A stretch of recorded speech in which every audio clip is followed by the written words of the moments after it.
concluding the Woman MP campaigns in Hoima district. Now, the ambassador of France to Uganda, His Excellency Jules Armand Anyambosu, has met with Uganda's Minister of Defense and Veteran Affairs, Honorable Adolphe Mwesige. Now, the meeting held at the Ministry of Defense and Veteran Affairs headquarters in Kampala focused on how to strengthen and improve on the existing relationship between Uganda and France, most especially in areas of defense. Ambassador Jules Armand praised the role played by the UPDF in stabilizing Uganda and beyond. He said Uganda is able to protect its people because of the high level of professionalism of its defense forces. He pledged to strengthen the existing bilateral relationship between Uganda and France that is built on upholding good principles like education for all, women emancipation, youth employment, respect for human rights, and engagement in business based on respect, among others.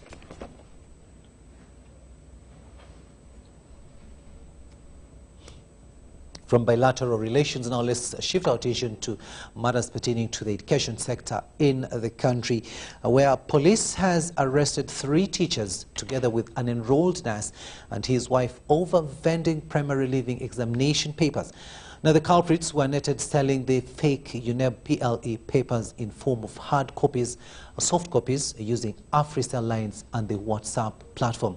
The suspects were picked from Mubende district while selling each paper at 1 million shillings. Now, they have been paraded before the media at UNEB offices in Ntinda.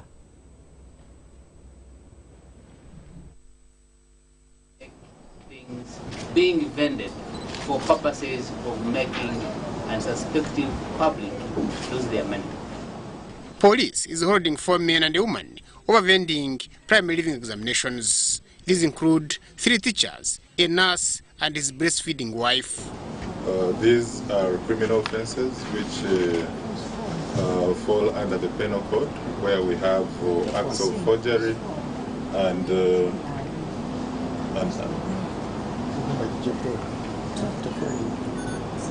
there's a fund are doing a commendable job, and we want to send out this very strong message to. The fake examination papers were being sold at 1 million shillings each. 1 million Uganda shillings. And then we are also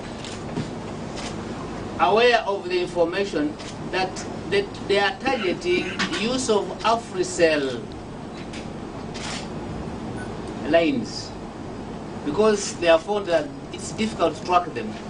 The suspects that were paraded before the media are Samuel Mutebi, Bisiruklau John Paul, Wanyama Joffrey, Oro teachers, Muchungu's Asaf, an enrolled nurse, and his wife, Nazimuli Sylvia, who was carrying a baby.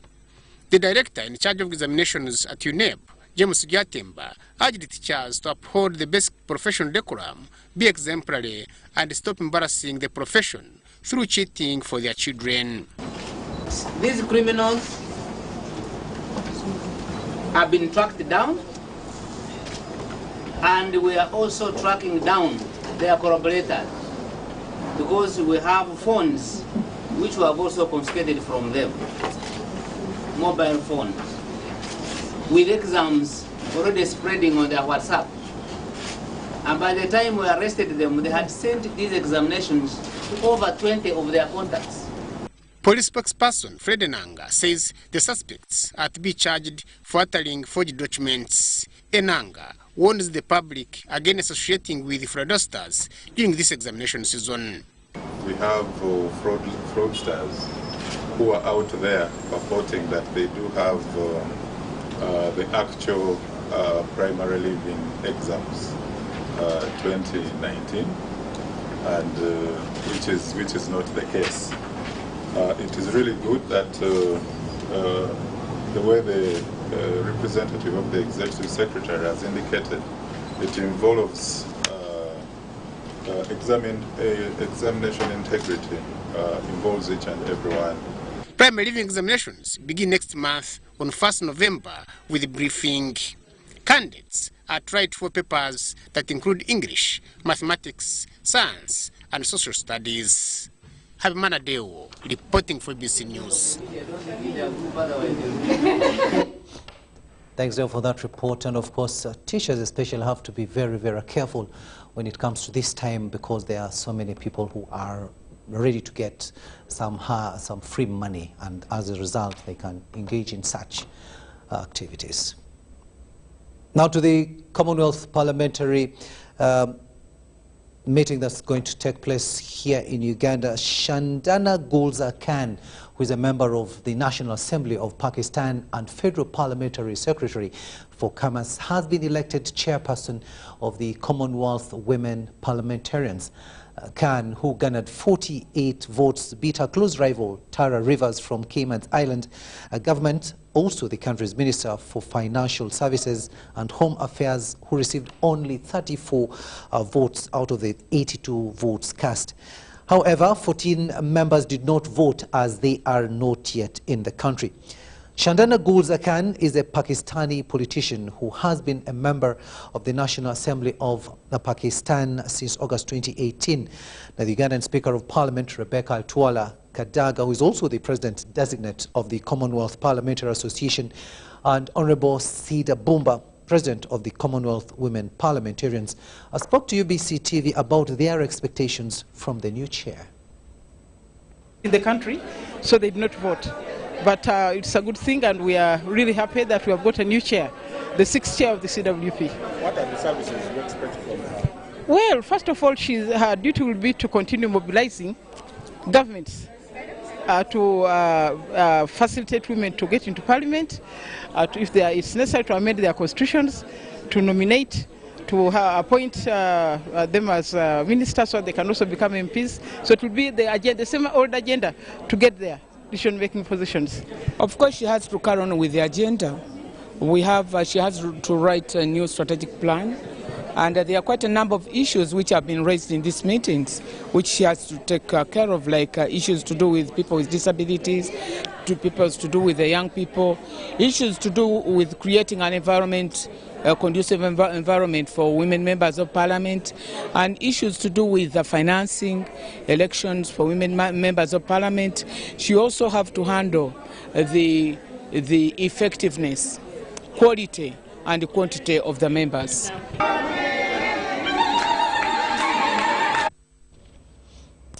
Now, still with the Commonwealth Parliamentary Conference, some Commonwealth countries are still registering cases of harassment, especially among the women. Now, women are subjected to discrimination and opportunity to involve in mainstream legislation, affecting the number of those who would be interested in pushing for their freedom. Ivan Kawa had a chat with members of parliament who believe the Commonwealth Parliamentary Conference will address this vice. I believe we now have a performance from The Commonwealth Parliamentary Conference is key in addressing matters affecting women in terms of legislation among the Commonwealth countries. Whereas women play a key role in shaping society and fronting accountability, they still face discrimination in their home countries. MPs doubling as observers in this week-long 64th conference stressed the need to involve the youth in matters affecting them. We have observed that it's more of the veterans speaking at the front table. Yes, we do need the veterans, but I think we cannot talk about encouraging young people to come on board if even where CPA meetings are happening, we are not seeing young parliamentarians playing visible roles. So for me, I think as we talk of voices in our own home countries, such as Zambia, Nigeria, South Africa, CPA needs to lead by ensuring that some of the panels, some of the chairing within CPA or CWP is actually headed by young parliamentarians such as us. On the Ugandan side, harassment of women goes unnoticed, though the Speaker of Parliament is pushing for capacity building of women. The culture, the religious background. Some of them are told not to speak. Some of them are told to keep quiet. Now the background is a problem. That's what I was saying. We must build a capacity of all the women in this country and beyond. In my house it is not, but there are parliaments where it's really people who even stop women from contributing, push them out of the house and so on. So we are discussing measures of how to have general common standards for management of parliament. On the other hand, the South African delegate is optimistic that this conference will address partly the issues that led to xenophobia in South Africa. Karabo Lerato from the Democratic Alliance in South Africa argues that the existence of foreigners in their country should be the government's responsibility to provide for their needs. There is no issue whatsoever with having foreign nationals within any domestic boundary.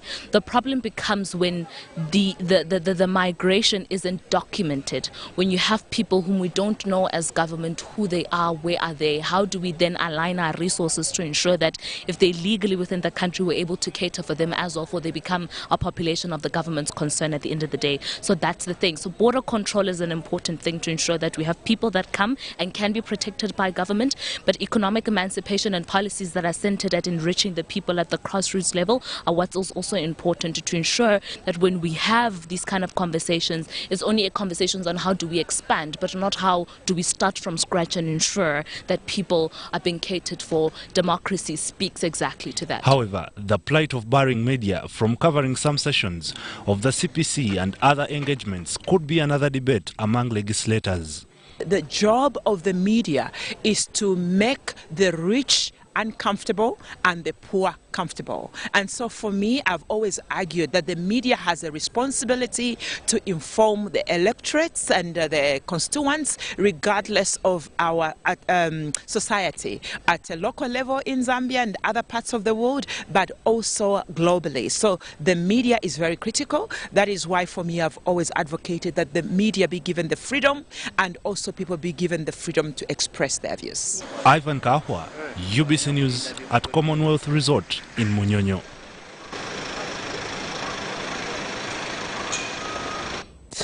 Thanks, Kawa. There, and of course, very interesting that the media should actually make the rich uncomfortable and the poor comfortable. Momentarily, still with the CPC, and members of the Democratic Party have urged delegates attending the Commonwealth Parliamentary Conference to raise issues of human rights violations and come out with sanctions for countries that violate rights of citizens. Michael Mabike said they want to see this meeting come out with resolutions that bite on this issue of human rights violations. However, the government spokesperson Ofuono Opondo has urged them to relax and give the delegates an opportunity to witness the alleged human rights abuses by themselves since they are here in Uganda. International organizations fund the national electoral budget by 75%. Yet according to the Democratic Party, this process is not fair because electoral reforms have not been implemented. Among other things, the party asked the European Union, United Nations and the United Kingdom to support Uganda have an electoral commission appointed by a neutral body. They further emphasized that funding from these international organizations must be tied to the political and electoral reforms. That amounts to their participation in the same. They are therefore accomplices. And their budget support to elections is not welcome. The issue of the oil agreement with multinational companies, they say, will see Uganda blunder in its natural resources. The Commonwealth Parliamentary Conference is sitting in Uganda. Democratic Party members want them to come out with a biting resolution on human rights violations. We as political parties, and the VP bloc in particular, which is renowned for its focus on the respect of human dignity and respect of fundamental human rights, civil, political, socio-economic. The government spokesperson Ofuono Opondo says it is good that the Commonwealth parliamentarians are here. They will be able to witness the governance challenges of this country themselves. They are interacting with the Ugandans. They are in town. They are going to Jinja. They are going to different parts of the country of their choice. They will interact with the Ugandans. They will give the testimony whether Uganda is a place where human rights is abused with impunity, where there is no rule of law, where there is no independent judiciary, where there is no independent parliament. Opondo adds that this meeting being in Uganda is testimony that the international community believes and knows that Uganda is run well. Otherwise, they wouldn't have come. They would have chosen to go elsewhere because this is competed for. It's competed for, and parliamentary associations vote where do they want their next conference to go. So, DP should simply relax. The parliamentary conference is bring many benefits to Uganda. Among them, global visibility. All the international eyes are on Uganda, all the media is here. On the Ugandan refugee policy, Democratic Party members urged international development partners to support Uganda enact a refugee policy because there is need to control Ugandan border instead of backing an open-ended and blanket policy. I'm Nafka Farida, reporting in Kampala. Now, with the second National Development Plan due for expiry in June 2020, it has been revealed that Cabinet has approved a strategic direction for the third National Development Plan. State Minister for Finance, David Bahati, says this strategic direction will help identify priorities that will be consolidated in the new plan as required. And as we hear from our reporter Samuel Senono, the thrust of the NDP3 will be to reduce the subsistence nature of the economy through industrialization. Finance and National Planning Authority indicates that Uganda's economy has expanded more than 2 times from GDP of Uganda shillings 46.9 trillion in 2020-2011 to Uganda shillings 109.9 trillion in 2018-2019. Total exports of goods and services also grew from US dollars 3.8 billion to US dollars 5.4 billion over the NDP period 2010-11 to 2017-18. With the National Development Plan expiring in June 2020, the State Minister for Finance, David Bahati, says what has been achieved so far is worth noting. And this new NDP3 program comes with what Bahati says will be an antidote to the prevailing anomalies in government expenditures. So, we didn't have the regulations to the law, the NPA law. Now we have regulations in place. For example, your budget is not going to be approved if you don't have a plan. You know, we cannot approve your budget if you don't have a plan in place. And this plan must be approved by the National Planning Authority. Correct. So now we are very strict and we have the force of the law to support us. So that's different from NDP2. We don't anticipate anybody to be applying resources of government on activities which are not planned for. The goal of the NDP3 will be increased household incomes and improved quality of life, sustainable industrialization for inclusive growth, employment and wealth. This will be achieved through 5 key objectives, including enhancing value addition in key growth opportunities, strengthening the private sector to drive growth and create jobs, consolidating and increasing the stock and quality of productive infrastructure, increasing productivity, inclusiveness and well-being of the population, and strengthening the role of the public sector in the growth and development process. National Planning Authority's chairperson, Professor Pamela Mbabazi, says the plans to grease this path will be laid. One of the challenges that we've faced in NDP2 is the silo working of government, the tendency to work in isolation and not in cooperation or coordination with other government units. And this has prevented government to achieve the targets that were elaborated in NDP2. Differently, in NDP3, is to ensure we have a program-based approach to planning. So what do I mean? We will be focusing more on results. We want to ensure that government clearly articulates and works together towards achieving common results and ensure that there is coordination. The final NDP3 plan will be launched in mid-2020 after consultations and will be synchronized to meet the general direction of achieving the Vision 2040. Samuel Senono, Ubc News. Now, the Departed Asians Property Custodian Board is stranded with fake documents presented by the claimants of the departed Asians' property. The Executive Secretary of the board, William Bizibu, says the fraud in the exchange of departed Asian property is at its peak, therefore requiring more time for the board to deliver the task provided by the Parliamentary Committee on Commissions, Statutory Authorities and State Enterprises, COSASE. The Kosase Task Force, led by Makindi East Member of Parliament Ibrahim Kasoze, tasked the departed Asianese Property Custodian Board to produce an independent record about the management of the property countrywide by December this year. The Executive Secretary of the board, William Bizibu, says the initial owners who were compensated by the government later connived with some officials to fraudulently repossess properties. Some of the properties, people are stuck with them. They can't do anything because they don't have valid documents. They can't transfer neither because of lack of authentic documents. That's a political gimmick. That is a social gimmick. People are now looking for favors. And for us, we are determined. The body requires more time to scrutinize documents presented by property claimants. We would like to warn all those fraudsters that are cleaning up the property that their time is up. Because we shall not actually give a dump when properties are being stolen. When you steal a property, it means the government will have a lot of liability. In compensating for the former owners who are genuine, because out there you can tell us you had 2 properties, but by now you're managing 400. Among the challenges mentioned being faced by the board are poor coordination by local leaders, insecurity among others. Fraudsters who are now actually impersonating, others actually calling themselves all sorts of names, others have got fake repossession certificates. So all these are issues that we are trying to clean up and see that at least we move in a very good, a very clean, we have a very clean inventory. Some of the buildings have been demolished, which complicates the process of assessment. We are trying to speed up our actions towards winding up. People are demolishing properties left and right.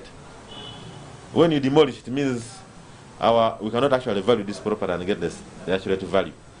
The board secretary mentioned some of the property and cautioned conmen about the continued impersonation of the rightful ownership to extort money from the occupants.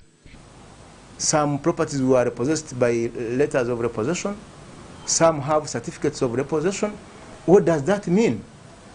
If somebody repossessed with an alleged letter of repossession, does a letter of repossession give a registrable interest to the repossessor?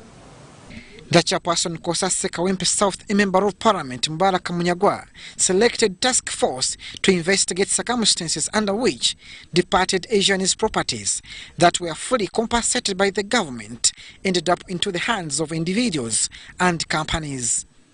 Abdul Nasir Luwama for UBC News. Karamoja Feeds Karamoja, a food production program in Karamoja that was initiated by the First Lady and Minister for Education and Sports, Janet Kataham, 75 years ago, is now a source of food for the region. Now, this season alone, the initiative has harvested close to 40,000 bags of maize, several tons of beans, and expansive gardens of cabbage and cassava are also ripe and being harvested. A prisons officer in charge of Namalu Farm says this has been possible due to the timely farm implements and seeds supplied by the Office of the Prime Minister. We have more in this report. Karamoja feeds Karamoja.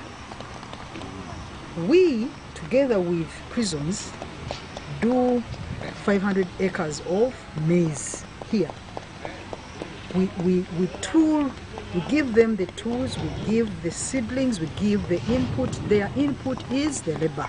The Karamoja Feed Karamoja initiative was rolled out by the First Lady, Janet Museveni, at Namaru Prisoners Farm when she was still the Minister for Karamoja Affairs 5 years ago. Who is the First Lady? They took a good decision, said let's dig our own food. Where can we dig our food? In Karamoja. And we came here. The program aims at producing enough food supplies to feed children at school as a retention measure so that they don't run away due to famine. And when there is no food, they don't run away because they have to look for food elsewhere. So our retention strategy is to build dormitories to retain them and provide food. And it has worked. And when we look at the statistics now, the literacy rates have gone high. We've improved quite substantially. The officer in charge of Namaru Prisoners Farm Agona says once the Karamojong get farm inputs in time and the right seeds, food production is bound to increase despite harsh weather in the region.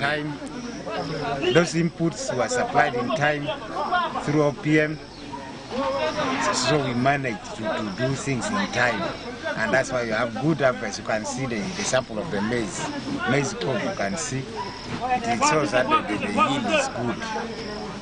Earlier this year, Namaru prison, located in Kapiriprit, produced about 25,000 bags of maize, and due to good weather this season, over 40,000 bags of maize and several of beans, cabbages, and cassava are being produced. So the product that comes from here was an additionality to what WFP gives to the schools in Karamoja.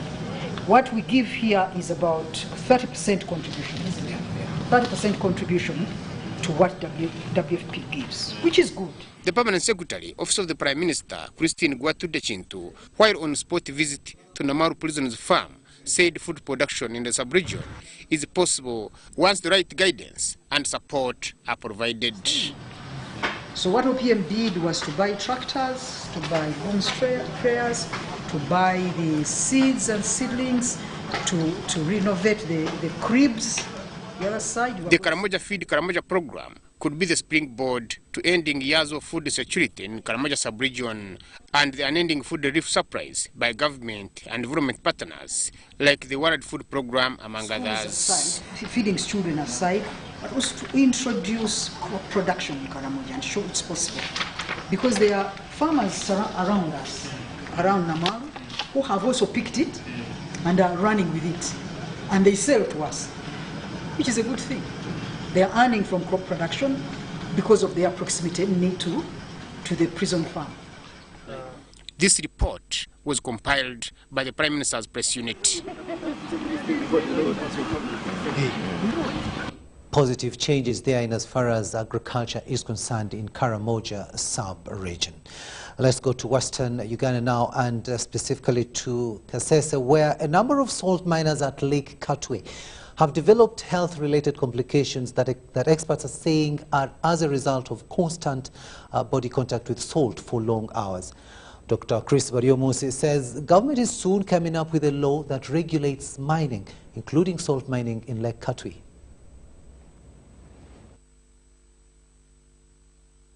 Uganda has lots of deposits with various minerals, including salt. At Lake Katwe in Kasese district, salt mining is the main source of income, especially to women. The unfortunate part of it is that they enter the muddy waters without wearing protective gears. And that is quite dangerous because the solids are chemicals. This is sodium, this is chloride and other elements. When they get in touch with the body, when there is contact with the body, especially when they are in high concentrations, the way they are, when they are still crude, these solids, they cause corrosion, they corrode and irritate our skins. Dr. Bariomusi says that whereas government is trying to put in place arrangements to mine salt and other minerals in a professional way by establishing industries and factories, people need to be cautious. But even then, while people are there doing what we call alluvial mining, just mining on a small scale as individuals, they need to protect themselves against the harmful effects. He says if constant exposure to these minerals is stopped, skin irritation and complications can be reversed. The people of Kasese around Lake Katwe have been in this trade since 1977 when the salt machine colluded. Since then, there has never been an attempt to revamp the place. But Minister Bariomusi says government is coming up with a law to regulate all mining sites. But the advice would be that those people involved in that kind of mining need to explore other income-generating enterprises rather than dealing in something which is risky to their health. But I know government is coming to regulate this kind of mining, even when it's not on the industrial scale, but even this small-scale alluvial mining has to be regulated. Like it should be a requirement that even when we allow that kind of mining, then putting on protective gear must be compulsory. Imelda Nyakaisiki started mining at the age of 13. Imelda has started developing dangerous skin complications, which she suspects could turn cancerous.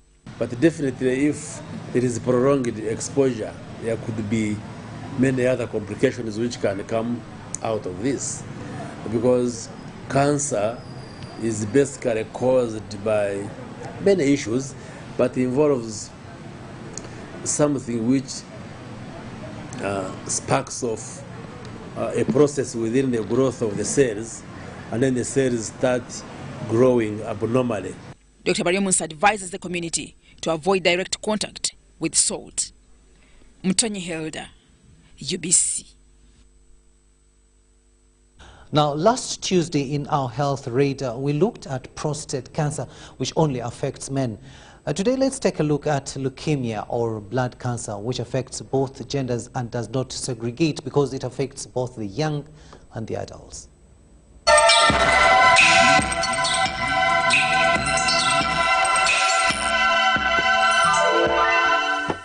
Leukemia or blood cancer is when the bone marrow and other blood-forming organs produce increased abnormal cells, suppressing the production of normal white blood cells, leading to anemia. The confirmatory tests are done when we remove a sample of whole bone marrow from your pelvic bone, from your hip bone. The blood is sucked out, 2 mils sucked out and then sent for testing. Until recently we used to do just basic tests, but now as a country we now do what's called flow cytometry, which is the highest form of diagnosis of acute leukemias. Signs of leukemia are frequent need for blood transfusion, on and off fever, loss of weight, and bleeding. In this case, blood tests are done to ascertain the likeliness of leukemia. There is a standard number of white blood cells that must be in every cc of your blood. But to find that in acute leukemias, these numbers rise abnormally too high. They congest your heart, they congest your brain, they congest the bone marrow, they congest the liver, they congest the spleen, affecting all their functions. And that's how somebody can die because of acute leukemia. Dr. Fadil Gerga, a pediatric oncologist at the Uganda Cancer Institute, explains that there are 2 types of leukemia, acute and chronic. The biggest difference between the two is at the biology. But what I can say is that the acute leukemias, they are rapidly progressing diseases. Very rapidly progressing disease. They're the ones whom I said kill a patient within a month or 2 of the first symptoms. As opposed to chronic leukemias, they are more slow growing.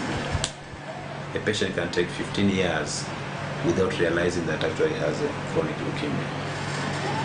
Because they're not rapid growing, they are slow growing, so they erode and injure tissues more slowly. If detected early, acute leukemia can be cured with treatment that takes 3 years, although children have more chances of survival than adults. It's being thought that it could be because your body as an adult has undergone a lot of changes based on the environment you're being exposed to, unlike a child who has just stayed in the universe or stayed in the environment for a very short time.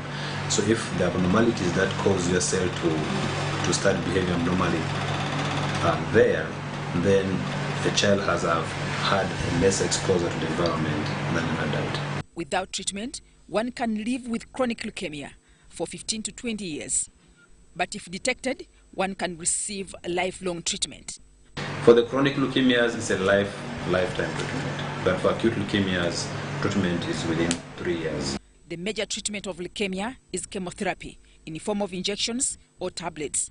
And few patients would require bone marrow transplant, which is currently available only in developed countries. Mtonyi Hilda and Adia Nakuti for UBC.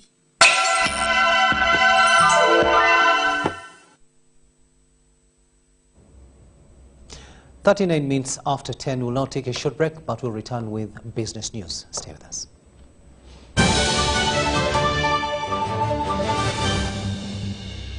Does heartburn stop you from eating the things you love? Eating too fast, alcohol or spicy food can trigger acidity, heartburn, indigestion or flatulence. Your best bet is Better Cool. Better Cool works fast to relieve acidity, heartburn and indigestion. Trust Better Cool. Enjoy life. If symptoms persist, seek medical advice.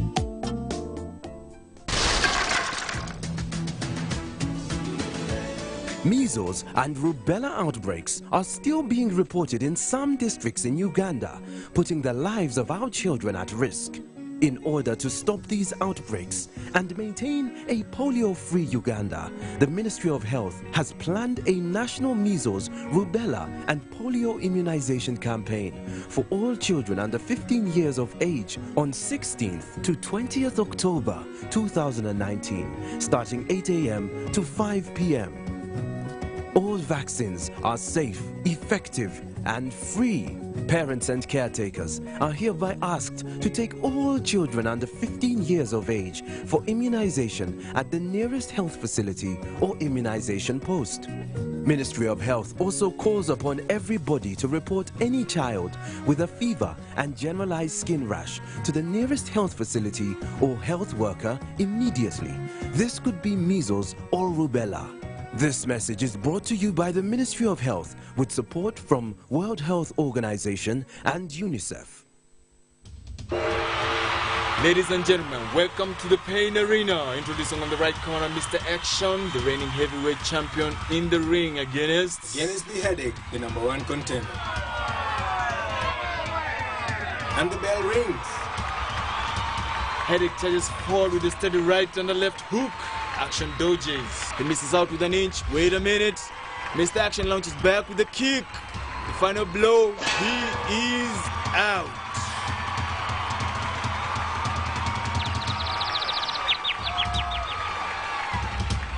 If symptoms persist, seek medical advice. Every dream has a challenging journey. Ours began in 1998. With a mission to drive the development of a robust communications sector in Uganda, we created structures to champion the dream. We've evolved, made discoveries, supported great minds, empowered Ugandans, and fostered a vibrant culture, enabling communication for all. Down the years, we've created memories and networks, uniting generations and building great partnerships. Together, we can go even further. UCC, celebrating 20 years of achievements. Have you completed Senior 4 or Senior 6 and you want to do a 2-year certificate or a diploma course? Makerere Institute for Social Development, an affiliate to Makerere Business School, offers programs in accounting and finance, business administration, procurement and supplies management, social work and social administration, information technology, counseling and guidance, human resource, project planning and management, journalism, secretarial studies, and many others. We are located on Apollo Kegwa Road, next to Oilcom Petrol Station, with a UBTEP Center number. Paying taxi is a civic duty. This September is all about you. URA has prepared this month to identify, recognize, and celebrate compliant small to medium enterprises, SMEs. Come and access a number of activities lined up from the 25th to 27th September at Kolo Independence Grounds, featuring the Bombaya Business Summit on SME business success. That's not all. There will be a host of free services like yellow fever vaccination, an employment hub with jobs and free career guidance, instant business registration, and issuance of driving permits. These activities will run daily from 8 a.m. to 5 p.m. Entrance is free. For more information, email info@ura.go.ug or visit our website www.ura.go.ug, Facebook at URA page, and Twitter at URA Uganda. Developing Uganda together. Thank you, we cannot do without you.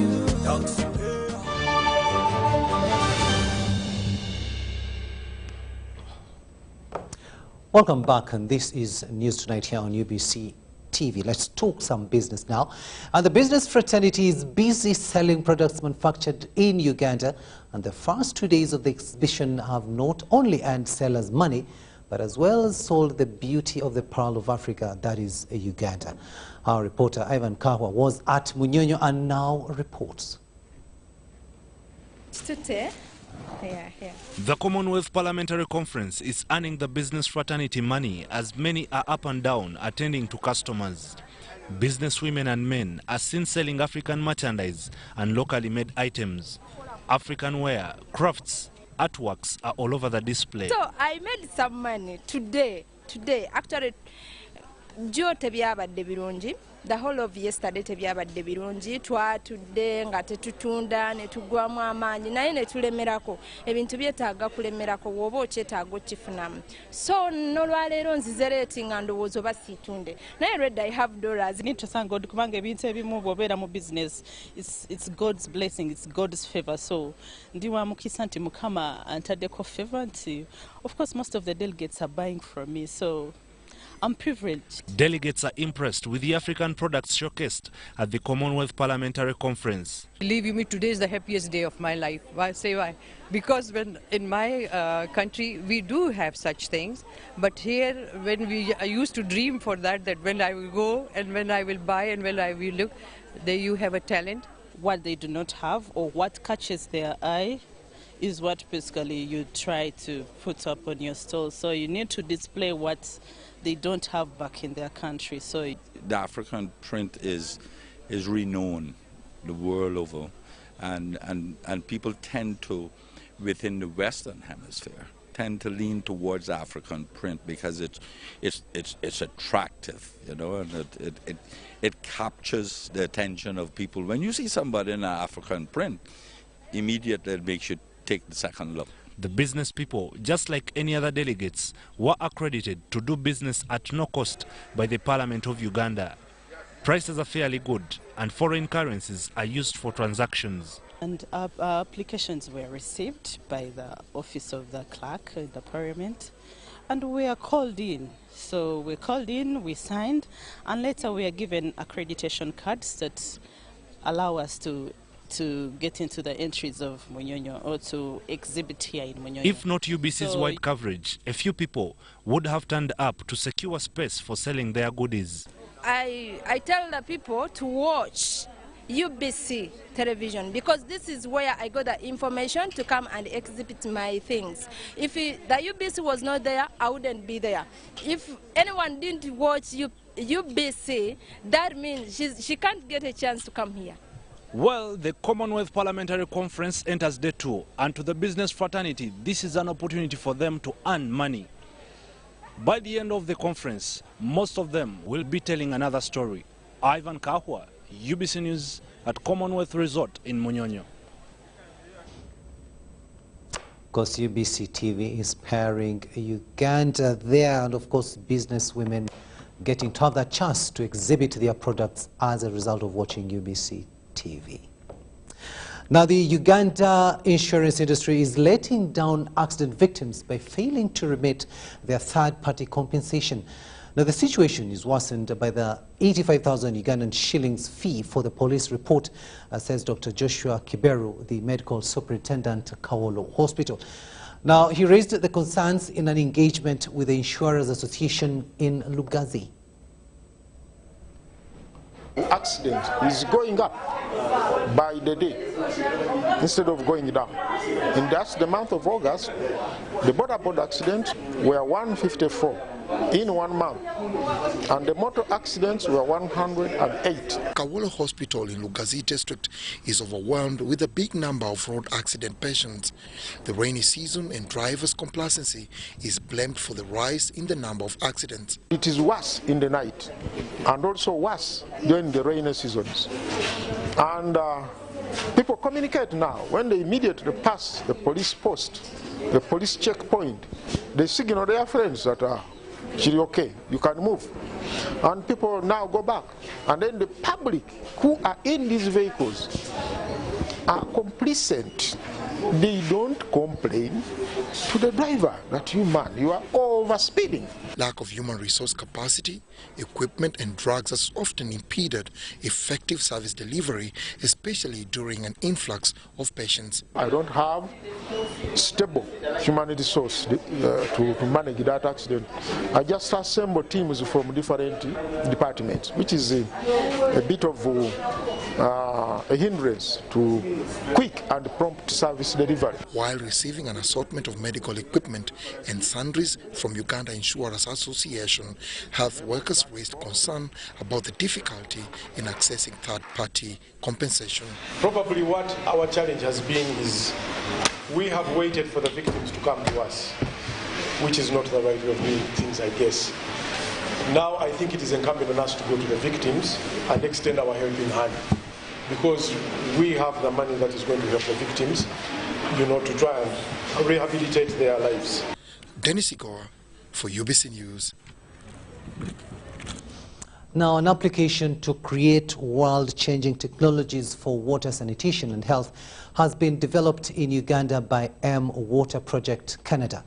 The M-Water app will bridge the gaps Ugandans face in accessing safe water sanitation and hygiene. The Water Gap report shows that 23 million Ugandans still grappling with access to safe water. 75% do not have access to improved sanitation facilities. Poor data collection and storage on water issues has been also a trigger to the problem. Out of 100 water points, 10 are functional, so which means that the rest are non-functional. We always collect data, but we have not been analyzing it, and then we have been finding difficulties on interpretation. A lot of problem with data compilation, data collection, and also storage. At some point you look for data, you can't find it. In Wakiso district, limited access has been compounded by pressure from urbanization, population growth, and poor financing, among others. As a result, children die before their 5th birthday from waterborne-related diseases. Sanitation-related diseases like cholera, we have a risk. Diarrheal diseases, they are a lot. They are a lot since the sanitation levels are a bit low. Even if the child has plenty of nutritional food to eat, the intestines can't take up that nutrient because they're inflamed and angry. As part of the United Nations Sustainable Development Goal number 6 to deliver water and sanitation to all by 2030, Uganda Water Project has initiated M-Water mobile data collection to mitigate water problems. In M-Water, it's a mobile data collection and analysis platform, so it helps organizations in the water, sanitation, and hygiene sector. And the portal is the data management website where the data can be cleaned and reported in dashboards and shared with collaborators and the government. And they want to make sure that the data they are having is day-to-day. And the only way you can have day-to-day data is by using this app. A 4-day training has been organized in Kampala to equip government and non-government organizations with relevant water-related skills on the application. Our end goal is to benefit water users, particularly in rural areas. The training of M-Water is very useful for us as an organization. It's going to help us do right evaluations, create right surveys for a different evaluation. Since its inception in 2008, Uganda Water Project provides free water harvesting tanks and rehabilitating of boreholes to communities in Uganda.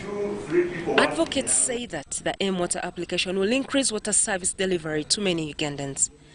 Abraham Boaita compiled this report.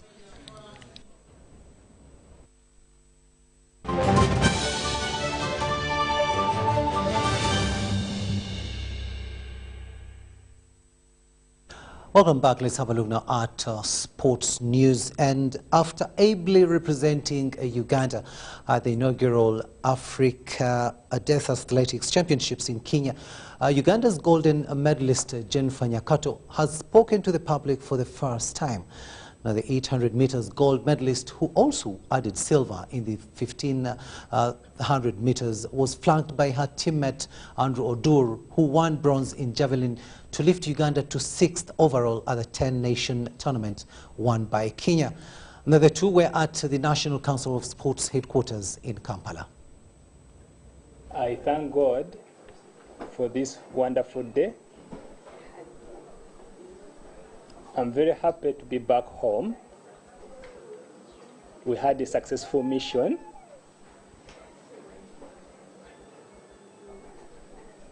I want to thank Uganda Athlete Federation to give me an opportunity to compete with the hearing, nationally and international level. I've got experience.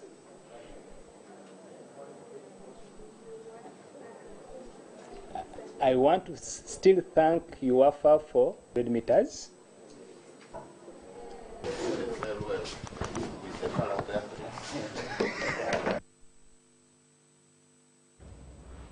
Athletics now, and the first batch of athletes to the World Athletics Championships have been flagged off to Qatar by the National Council of Sports Assistant Secretary General David Katende. Let's get more in this report. Lenny Shida, Stella Chesang, Peruth Chemtai, Lynette Kibet, Chebet Rechezena and Stephen Kisa have been flagged off for Qatar, where the World Athletics Championships start on Friday. When you look at all these, some of them you just see, you know their results. Do you know what they do? You can't doubt what they are going to do there. And we are just playing that when there, do your best, and we shall always be here to receive you in our usual fashion. You know the fashion. The athletes are in perfect form under the technical team that is optimistic ahead of athletics' elite competition. I think 10 years ago we could not have these numbers, but now we even had an excess, and we thought that this is the best that we'd be able to take.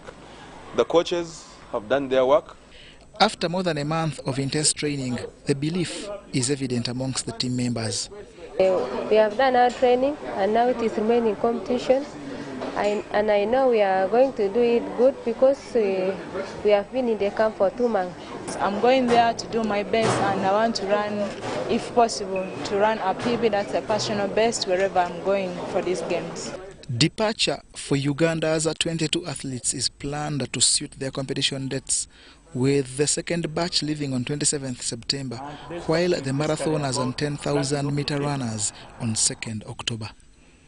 Uganda's biggest hopes for a medal is the 10,000 meters, in which a 2017 silver medalist Joshua Cheptegei also has a junior world cross-country champion Jacob Kiplimo. Others on the team are Halima Nakai, Winnie Nanyondo, Ronald Musagara, Benjamin Kiplagat and Stephen Kiprotich. The championship starts Friday and ends October 6th. John Barnes, Sentamo, reporting. Now, Udine FVG Senior Select Volleyball team from Italy is in Uganda to be part of the Nkumba University Volleyball Festival due this weekend. Now, the festival is part of the university's Silver Jubilee, whose celebrations climax this week. Udine FVG Senior Select Volleyball team has reciprocated a visit by Nkumba University Volleyball Club last February and is in Uganda for the Nkumba University Volleyball Festival. This is a selection of all the girls who wanted to take part of these matches, and it's a selection of the best players of the region where we live, which is Friuli Venezia Giulia, which is in the northeast of Italy. But it was difficult for us to prepare this event because every one of us trained in different societies and not all together. The festival due this weekend aims at celebrating the rich legacy that has witnessed tremendous achievements at the university that has started a serious volleyball 23 years ago. People have never watched, they've never watched a team from Europe taking part in this. We hope it's going to be a very good experience, one for our players and also for the fans who really just watch these Europeans on screen. The Italian team from Udine will be part of the festival, at which 8 others, including Indeje, Uganda Christian University, KAVC and Cobra Volleyball Club from South Sudan, have been invited. John Barnes, Sentamu, reporting. Motor Rally now, and there will be no room for error when the National Rally Championship heads to Masindi for the penultimate round of 2019. Now, this will be part of the 303-kilometer Kabalega Rally, which has been launched, and of course, it promises all the thrills.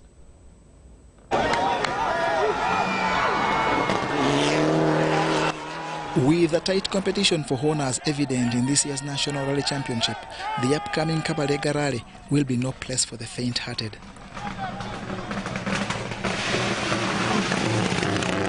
Going into this penultimate round, there is little to separate drivers in search of the championship.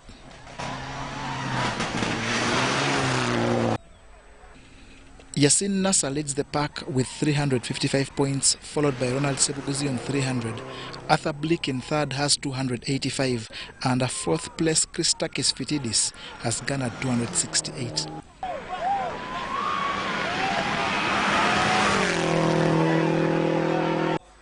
This means that there is all to drive for in Masindi, and organizers aren't leaving anything to chance in order to pull off a successful event.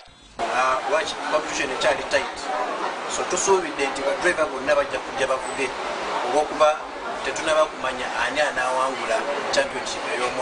The event has special attributes, and will start with the vintage show before the karting event, to be followed by scrutineering of vehicles, before the super special stage is followed by the grueling day 2 of this 303-kilometer championship, 173 of which are competitive. There are 6 competitive sections, including the 18-kilometer Chentale, Chikwata Miggo, Musajja Mukulu, Worldwide Movers, Bugambe T, and the longest Kitoba, which is 31 kilometers. John Barnes, Sentamo, reporting. And lastly, Federation of International Football Associations, FIFA, awarded the world's best men's soccer player and also named the FIFA Best 11 at the Teatro alla Scala in Milan, Italy. Cristiano Ronaldo! Successo! Il pallone lì, difeso da basso che ci crede sempre. Palla lì per Cristiano. Football's best went head-to-head for the world's most prestigious event in the men's FIFA Awards. The Best Men's Award was a tie between Juventus' centre-forward Cristiano Ronaldo, Lionel Messi from Barcelona, and Liverpool Van Dijk. Coaches, team captains, and FIFA-accredited journalists cast their votes for the tie. 5-time world Best Men's player Barcelona's Lionel Messi took the podium, beating his closest rival Cristiano Ronaldo and Van Dijk. Antes que nada quiero obviamente agradecer a todo lo que decidieron que este reconocimiento sea para mí. La verdad que siempre digo, a pesar de lo lindo que son estos reconocimientos. According to the statistics, Messi made 58 appearances, scoring 54 goals, while Cristiano had 47 appearances and scored 31 goals. Liverpool coach Jurgen Klopp took the Best Coaches Award. In the women's category, USA's forward Megan won the Women's Best Footballer Award.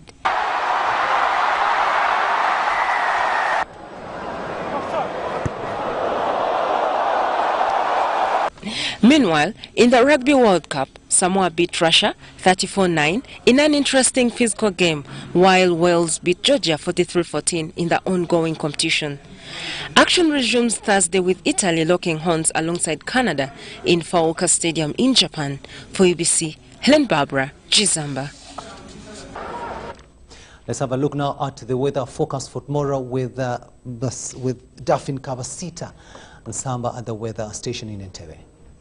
It's a pleasure having you for this weather update. I'm Daphne Kavasita Samba from Uganda National Meteorological Authority. We started the day with sunny intervals in most parts of the country, though areas around Entebbe and southern part of the country we had hazy conditions. Late in the afternoon, most parts of the country had isolated showers. According to the report that received this morning, Jinja reported the highest amount of rainfall of 17.7 millimeters, and then Masindi had 9.3 millimeters. Checking on the satellite image over Africa, it shows that we are getting winds from southern part of Africa towards our country that is causing the hazy conditions that we are having, especially in the southern part of Uganda. Though we are still expecting rainfall because the rain belt is still over our country. For tomorrow, we are expecting to start the day with sunny intervals in most parts of the country, apart from some few areas in Lake Victoria where we are expecting isolated showers. Later in the afternoon, we are expecting showers in most parts of the country, apart from some few areas where we are expecting sunny intervals like the northeastern part of Uganda. Temperatures expected to rise to 30 degrees Celsius in the northeastern part of the country. In the northern part of the country, we are expecting temperatures to rise to 29, and then in our capital city, we are expecting temperatures to rise to 27. In Kabale, we are expecting temperatures to rise to 25. Going beyond Uganda, like Nairobi, we are expecting sunny intervals. Sunny conditions expected in Dubai and in New York, and then in London and Paris, we are expecting showers, with temperatures rising to 20 degrees Celsius in London. That's what we had in our store. Continue tuning into UBC. I'm Daphne Kavasita Nsamba. Daphne, thanks so much for the weather forecast for tomorrow, and you have, of course, informed us and will be ably prepared for the weather tomorrow. And before we leave you, let's have a quick reminder of our top stories.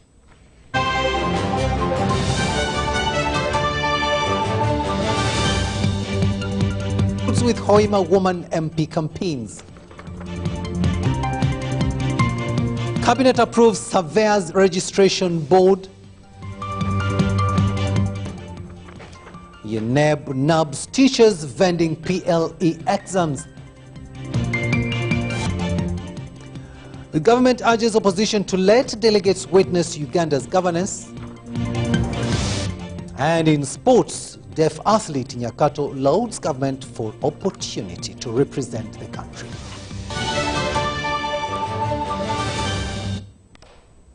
And that's all we had time for. Thank you so much for having kept us company.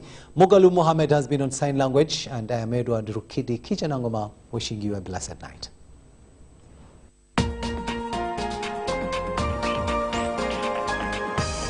Was brought to you by UCC, celebrating 20 years of achievements.